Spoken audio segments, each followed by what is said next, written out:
Hello, everyone, and good morning, Kim. Morning, Jill. Morning, everyone. What is our message for today?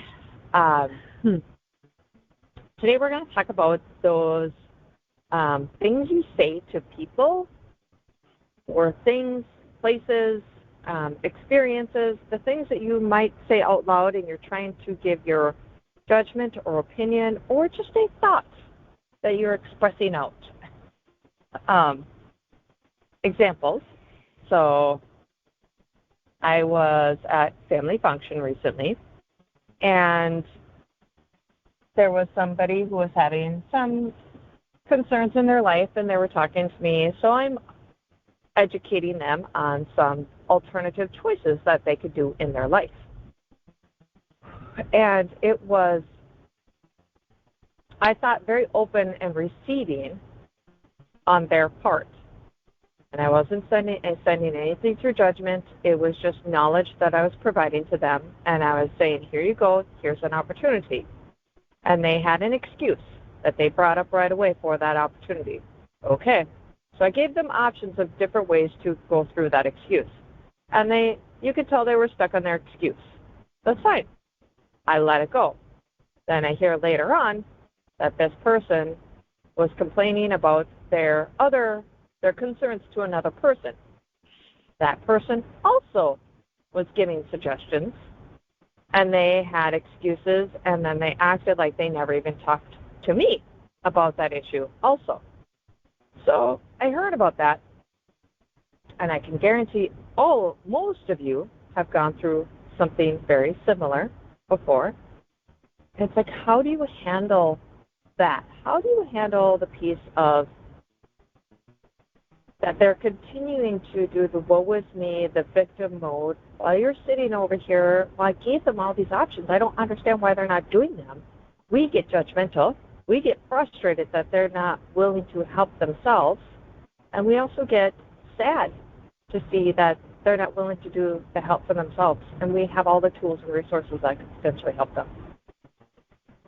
Oh, it's kind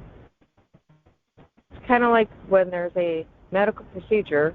Wow, they're showing me Jehovah's Witnesses. When they go to the hospital, if they need blood, they do not accept blood. They will not take in if they need blood for whatever reason. They will choose to die instead of receiving blood. That is their choice. And it may anger some of the medical professionals in that situation, but they have to honor their choice. And they're like, that is what the message today is about, is honoring other people's choices. Honor their decisions. And just let it be. You sent the message that you need to send, and it's up to them to be open to receive it when they are ready to open to receive it. It's not up to you to push their buttons, to make them do something they're not ready to do. It's part of the journey. No doubt. No doubt. I had heard a little tidbit this morning that if it becomes a wound or wisdom, that it's our choice. And to your family member example, wound or wisdom, you were, as you put it, educating and sharing without what I call barbs. You didn't have barbs in there. You weren't trying to, manipulate or guilt or do any of that stuff. You had said that. Just want to be real clear, like that's what you mean when you're saying educating, like take this or don't. It's up to you. And that particular person chose a wound, and that is our choice to do that. And I am like the queen. When I look back on my life, I am the queen of trying to convince people to not wound themselves, and take the wisdom instead. And it didn't work so many times because you have to do, like you said, you have to let it be. You share, you have to let it be. And I have personally learned that I was far more fixated on helping other people heal their wounds and engage wisdom than on my own. And I finally shifted that focus. You know what? I'll do exactly what Kim just shared. And put it out there, and then you let it be. They don't always succeed at that, but I definitely have that intention, and I do my best to that. And then I spend most of my time and energy internally sorting out my own wounds and wisdom rather than other people's stuff. And that's kind of like a hidden message in yours that I picked up on. I'm not sure if others got it, but that's rattling around in my mind. I've said that to you many times, Kim. You do certain things very naturally that sometimes you don't even see them. You're like, what? And I'm not picking on you. I'm just saying, you have this natural talent to just lay something out there for someone and let it be. Meanwhile, it took me decades to do that. Yeah. And that's not a judgment. It's just pure observation.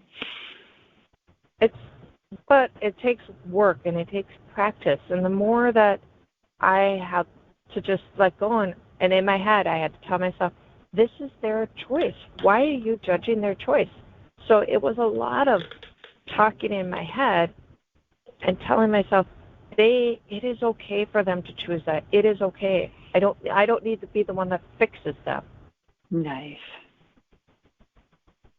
And it's a daily practice. Yep. Yeah, it's not like we nailed it one day and then we're done and we never have to attend to it again. It's continuous tending. It really is.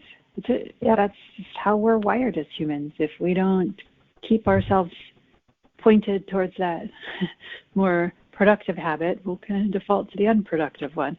I had someone else who years ago described it as the jet plane. If you very, very, very slightly adjust the nose of the plane, you end up at a very different target. Yep. And that's what I hear you say now too, is you're daily keeping that nose pointed of the plane the direction you choose to go, the one you want to go, the destination you want to arrive at, not the one by default or by accident. Yeah. Love it. Sweet. Well, thank you, Kim. Yeah, thanks, Jill. Thank you, everyone. All right. Have a wonderful day, and until next time.